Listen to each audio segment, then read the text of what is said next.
Greetings brothers and welcome to the weekly tactics video. I'm John, the Blood Angels Commander, and today we're going to talk about 8 tips that you can use to maximise your fight phase. Now the fight phase is one of the most important phases in 40k, and getting it right and knowing all the ins and outs that you can do can really help you move your game forward and start winning games reliably. So some of these tricks are really going to help you push your game onto the next level, and if you get any value out of this video, I'd appreciate it if you would either like or subscribe or share it with a friend, because these videos are designed to help everybody, not just Blood Angels players, and we will put some Blood Angels tips at the very end, so if you are a Blood Angels fan, stick around for those.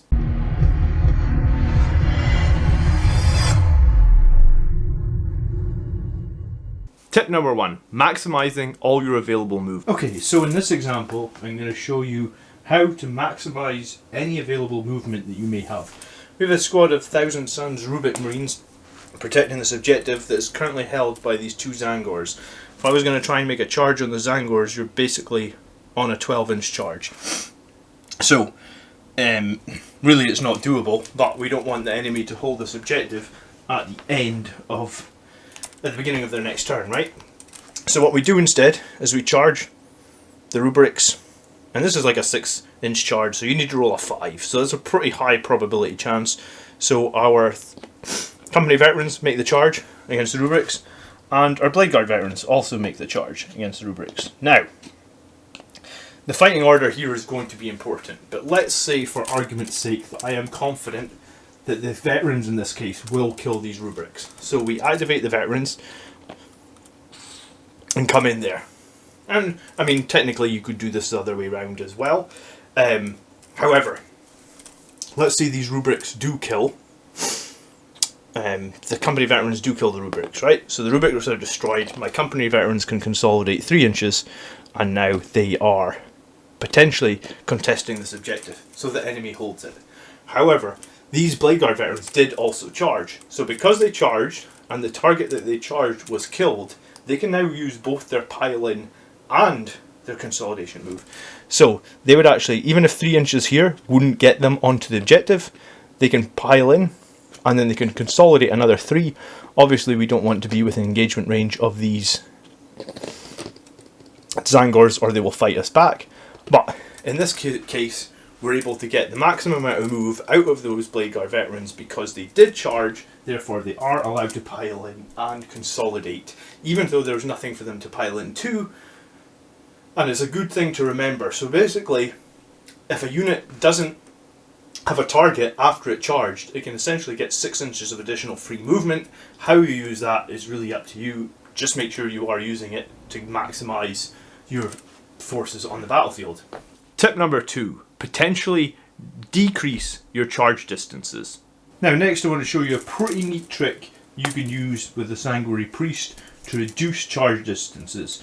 In this case we have our Blade Guard veterans a good almost 9 inches from these Rubric Marines, and obviously we want to contest this objective, so it would be a 9-inch charge or a 9-inch charge, but we need to roll an 8, so that's pretty low percentage chance. So obviously there's only 2 Blade Guard veterans there, the squad is 3 in size. So when we come to resurrect a Blade Guard veteran, as you do at the end of your movement phase, you can resurrect the model within coherency, so 2 inches. So basically just push this forward 2 inches and then place the back of our model. So essentially, without my wobbly shaky hands, what we've done there is we've put right on the edge of coherency this Blade Guard veteran 2 inches away, and now, because their bases are quite big in this case, maybe 1.5 inches, we have now changed this from basically almost a 9-inch charge to a 4-inch charge. Bear in mind I'm going to get +1 to charge, so I need to roll a 3 on 2d6 now.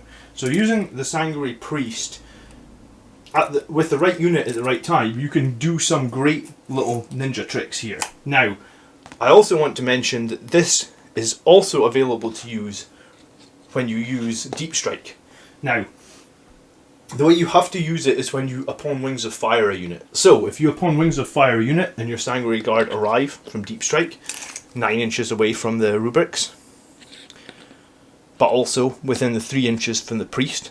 So when they arrive at the reinforcement step in the movement phase, at the end of the movement phase, we can then Bear in mind this would have to be a squad that has already taken some wounds, but usually when your Wings of Firing a squad, they have taken some wounds. You're trying to get them out of a difficult position to bring them back in elsewhere, or not just taking a wounds, they would have had to lose a model. So if they're down one model, we can bring in the Sanguinary Guard 9 inches away. We can then place 2 inches forward and place our resurrected model at the end of the movement phase, essentially cutting this deep strike charge. At this way, it would look like I need a 5 now. So I would need to roll 4 plus 1. So arriving from Wings of Fire, ensuring you're arriving near the Sanguinary Priest. So the position of your priest is very key. But you know, you can still revive after you've advanced. So advance the priest sort of 9 inches away from the enemy. Bring your unit back in from Deep Strike or upon Wings of Fire. Bring one back to life. And then make your charge oh so much easier from Deep Strike. So this is a cool trick you can use as well. Tip number 3. Prevent the enemy fighting. Now, leading straight on from this example, I want to show you how we can actually potentially completely prevent the enemy fighting in this situation. So, let's say that we did do our charge against these rubrics that we used in the last example. What we want to do is we roll our charge, and let's say we get the bare minimum, right? So we needed a 4 plus 1. So let's say we just rolled that 5. So we move forward 5 inches to be in engagement range with this one model here. And note that this model has lost a wound. So when a model dies in the squad, the enemy player will 100% have to remove said model with the Reaper autocannon. Not the best choice, I must say, for putting the wound, but that's what they've done. So the rest of my models move 5 inches towards, just keeping up in coherency. Now, when we activate here, what we want to do is, remember, we have to move closer to the closest enemy model, but there's nothing to say we have to move closer on this side. We can move closer on any side. So if we take our front model and just basically move him right round here, he doesn't need to base the enemy model here. He can choose not to. And then we use the additional 3 inches of consolidation here to push these guys like this. So in this example, this is not perfect because this guy is with 1 inch of the enemy, so he can fight. This guy is obviously within 1 inch of an enemy, he can fight. But this guy here cannot fight because this guy would need to be half an inch and then he would need to be half an inch. So we have lost this guy's attacks in this example. But what we have said is if either of these 2 Sanguinary Guards with swords inflict a single death, so basically if they do any wounds to this model, the enemy will have to remove this model first, because that was the one that had taken the wound. In that case, if, let's say the Sanguinary Guard killed just one, they'd have a really crappy roll and we only kill that one guy. Now, if we do not use our consolidation here, then this enemy player now has no models within engagement range, so there's no way for them to fight us back. Now, if we kill 2, we could actually happily use our consolidate and just move a couple of Sanguinary Guard onto this objective. Now is our objective, and again, this rubric is not within any engagement range, so he cannot fight back. So, a pro tip is when you see models with wounds allocated to them, potentially you can use that in your advantage to essentially make the Sanguinary Guard that they cannot. You know, if you don't have to take return round of combat, why do you want to take it? Sometimes it can be advantageous, sometimes it can be disadvantageous, but definitely think about that and use that if you can to your advantage. Tip number 4, wrap enemy models. Now, as we know, rubric marines are OBSEC, so if I do not kill all of these rubrics, potentially they hold this objective into their turn for more points and also into my turn for denying me points. And it's important that if we cannot kill these rubrics, then we at least guarantee that we're going to kill them in the opponent's player's turn, right? And there is a way we can do that in this situation. And, you know, rubrics do have that nice stratagem that makes them -1 damage, so there would be a potential situation where they could survive against these Sanguinary Guards. So let's say we roll our charge, and for argument's sake, we would need 4 plus 1, 5. So let's say we roll our minimum number, so we just get 5. So we can basically move our front row of Sanguinary Guard forward, just that like 1 or 2 models are within engagement range of this enemy unit, right? So what we need to do when it comes to activating these Sanguinary Guard is we need to make sure that, remember, models can move up to 3 inches, but they must always finish closer to the nearest enemy model. So in this case, these guys could move 3 inches almost round here, but again, closer to the enemy model. So, and these guys could push up at the back. The guys from the middle, I guess he could almost just push up through this gap. Again, rounding closer. Right up. And right up. So, let's assume in combat that the enemy wants to keep their sorcerer alive like they would. And we have a average at best roll. So we remove these front two models. These are the two that the Sanguinary Guard killed. So now it comes to the pile-in phase. And we need to ensure that there's no way that this Rubric Marine can stay alive and essentially obsec this objective away from us. So using our pile-in, again, we must move up to 3 inches closer to the nearest model. So we'd come right in here and we'd base the back of this model. So there's nowhere for him to go backwards. And we'd come in and we'd go this way as well, and we'd base them forward. And I mean, the last couple of guys, it's kind of not irrelevant where they are. Now, there is a desperate fallback he can use for 2 CP. And it gives them a potential to fall back out of here. But 2 CP is a lot. If they're having to burn 2 CP to fall back a single Rubric Marine, you're probably happy. Bear in mind, Sanguinary Guard in this case can heroically intervene 6 inches. So there's almost nowhere he could go because he only moved 6 inches. So there's nowhere he could go to get away. If he tried to desperately fall back and maybe just put him over here, we're still going to kill him in this turn. However, using our consolidate to ensure that some models are behind him is going to prevent that, right? Because that's going to make sure that we're within 6. And also it means that if he doesn't spend the 2 CP, which is probably the wrong call in this case, we're going to get to attack again with all our Sanguinary Guard. And even if a couple of our Sanguinary Guard died here, for example, there would still be a situation where we can position all of our Sanguinary Guards. So there's no way for this Rubric Marine to fall back. Hence, we kill him in the opponent's player's turn, and we make sure that that means we control this objective at the start of our next turn. In this example, we're going to use this bit of blue foam as a potential enemy drop pod. I don't have a drop pod that is non-Blood Angels, so this would be a potential enemy drop pod. It matches these Rubrics anyway. Let's imagine this is the end of my movement phase, so I'm looking to make a charge here, and I have a long charge against these Rubrics. It would be 11 because of our +1 to charge for Blood Angels, so actually, it would be a 10. Okay, so it would be a 10, but still, 10-inch charge, pretty low probability, right? This maybe is near the end of the game. I only have 3 Assault Intercessors left. They're not going to do so hot against this -3 Reaper Autocannon, and the Infernal Stormbolters are not bad here either on these other Rubrics. So, in this case, probably what we could look at is the strength of this drop pod. Can 3 guys with Assault Chainswords kill a drop pod in a single turn? You know, because what's a drop pod? It's strength 6 and it's got 8 wounds. So if I look at my Assault Intercessors, each model, the Sergeant gets 6, the other guys get 5. That gives me 16 attacks. So this is something you sometimes need to be able to do reasonably quickly in your head. You need to be able to calculate 16 attacks hitting on 3s. I drop about a third basically at that point, so we're going to get 11 hits. We're going to wound the drop pod on 4s because it's strength 6, we're toughness 4 +1 to wound. So we're going to make this drop pod take like maybe 5 or 6 saves on average.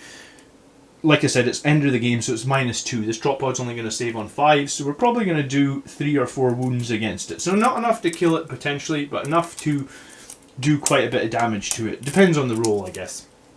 So in this case, what we could do is we could take a nice leisurely 5-inch charge against this drop pod. Now, because we know we're probably not going to kill this drop pod, and bear in mind, now when we activate, or we can move 3 inches more, as long as we end up closer. So we move in as close as we can to the drop pod. Now these guys are going to be fighting this drop pod for my turn and potentially the enemy's turn. Now, Assault Intercessors is a good example to use here. Let's say we do 3 wounds to this drop pod, we leave it with 5 in the enemy's turn. Obviously, because we're still engaged with combat with it, and the drop pod's got no melee, we've no danger of losing any of our Assault Intercessors.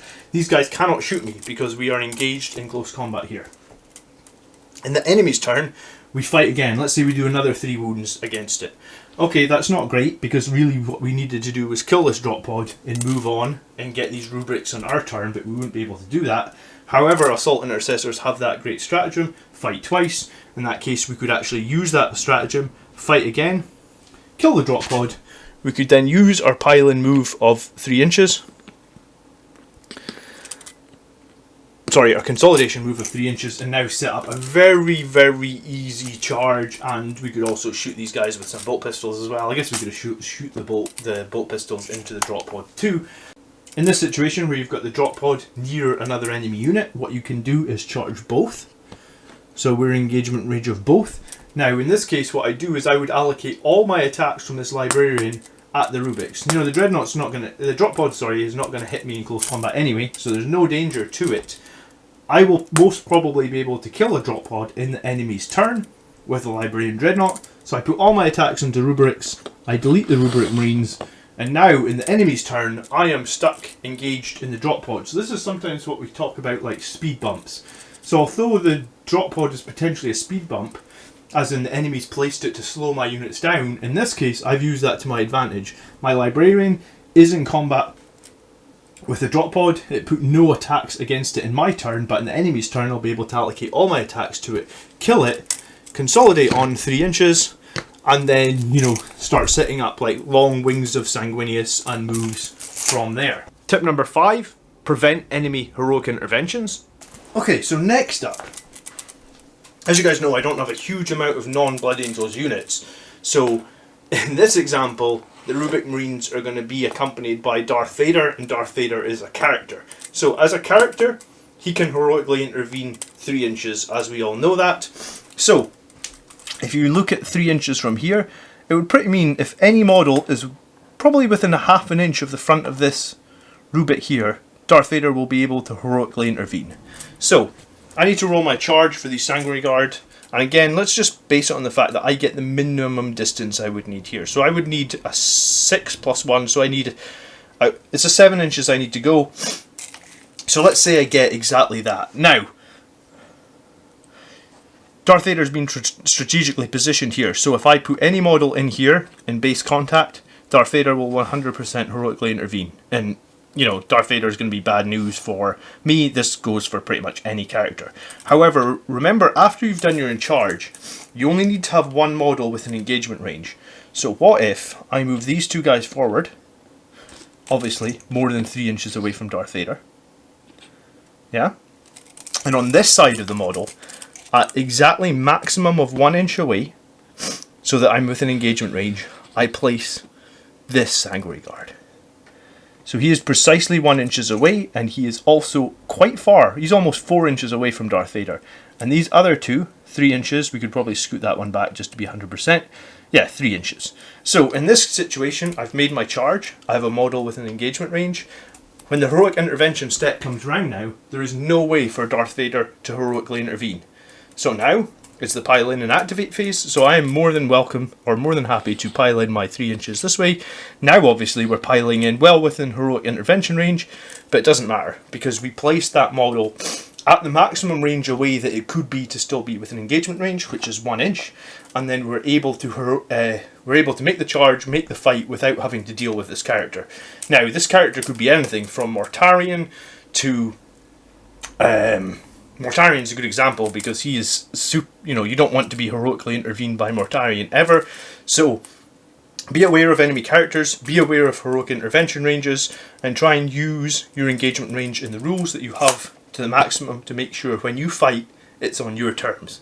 Tip number 6, prevent enemy overwatch. Now let's talk a little bit about preventing overwatch. And this example is maybe from late in a game. I have my 3 Sanguinary Guard here. We just have 3 Rubrics protecting the subjective. The Sorcerer has a Hand Flamer. We have a Reaper autocannon here, and basically the standard sort of Infernal Bolter on that back one. And if these guys get to overwatch me, for argument's sake, let's say they're going to kill 1 Sanguinary Guard, which isn't a lot. I mean, a Hand Flamer and the Reaper autocannon get a good number of shots. But if they kill 1, then I wouldn't be able to potentially take the objective away from them, because maybe I need all of my guys to survive. These guys are OBSEC, so again, imagine if they weren't OBSEC, if I only have 2 and I kill one of them, then there's no way for me to get this objective off the Rubrics. So, using obscuring positions to prevent overwatch is definitely a thing that you can consider. So in this case, when I had my 12-inch move, as much as I maybe want to just move here and guarantee my charge, I could place all 3 of my Sanguinary Guard in an obscuring position here, just And like they don't need to face any specific way. You know, you just need them to be obscured. You can check line of sight. There is no way for them to be seen from this barricade. So now when I make my charge, sure, I need a 5-inch, but it totally prevents Overwatch.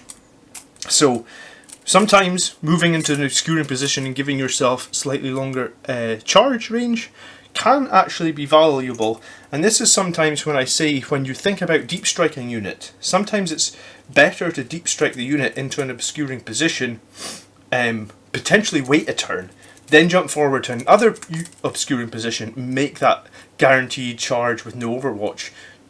Especially if you're going to be up against an army that does a lot of damage in Overwatch, and you don't ever get left out in the open and get shot off the board.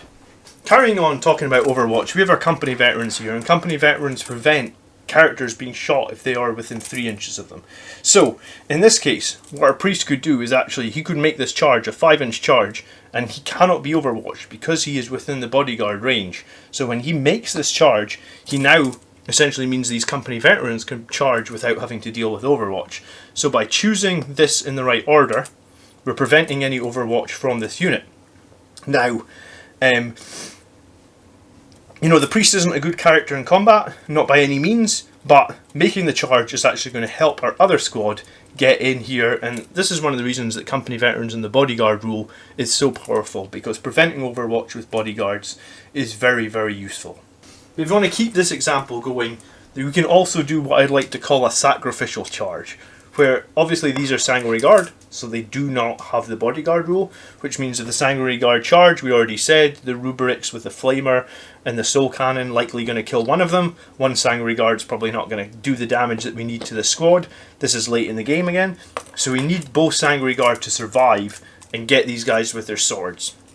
So the other option we could do here is a sacrificial charge, where we pick one of our characters. He could be on low wounds, he could be a non-combat character really like the Sanguinary Priest, and we make the charge, or we roll the charge rather, and we let him fire all his Overwatch against the priest. They kill the priest, but in some ways that actually helps us, because now we can go in with our Sanguinary Guard and we can remove these 3 rubrics from the objective, and we can consolidate and we can hold this and score some vital primary points. Tip number 7. Minimize enemy counter-offensive. I also want to talk about the Judiciar. And the Judiciar for Blood Angels is pretty interesting. There's 2 ways you can use him. You can use him as a standard Judiciar. Remember, he's got that Temper Mortis ability, which means he can choose a unit within 3 inches to fight last. So in this case, maybe he's positioned here, meaning that if any of these rubrics decide to charge in, they'd be within 3 inches of him. If any of these Angors charge in, the same. So he could pick one of those units to fight last. However, the interesting thing that Blood Angels get is the 6-inch heroic intervention rule called Selfless Valor. So in this case, this Judiciar could be all the way back here. 6 inches heroic intervention is pretty large if you stood on this objective. This is objective with obviously 3 inches within the centre. You hold it. 6 inches is basically double the size. So what that means is, let's say we get charged on both sides. The rubrics come in. The Zangors come in, and we're worried that we're going to lose this combat because obviously they both get to fight first. Now we have an option here. So he's obviously not within range of anything for Temper Mortis, so we can choose nothing to fight last, which is a problem. However, he's got that 6-inch heroic intervention. So we could heroic intervention, and remember, when you make a heroic intervention, you do not have to end with an engagement range. You choose how far you want to move. So in this case, what we could do is we've got 2 options, I suppose. Is we could heroic intervene just a couple inches forward and then stop, and now we could pick either unit to fight last because they're both within 3. Or maybe what's even more interesting in this example would be we could heroically intervene maybe almost right into the middle, 1 inch within these rubrics, which means that this character will obviously be able to be selected to fight, and we could choose the rubrics to fight last. Yeah. So I think that there's quite a few things you can do with the Selfless Valor Judiciar, especially backed up with a decent sized squad of Blade Guards. You can make it that like a single unit almost cannot charge anyone.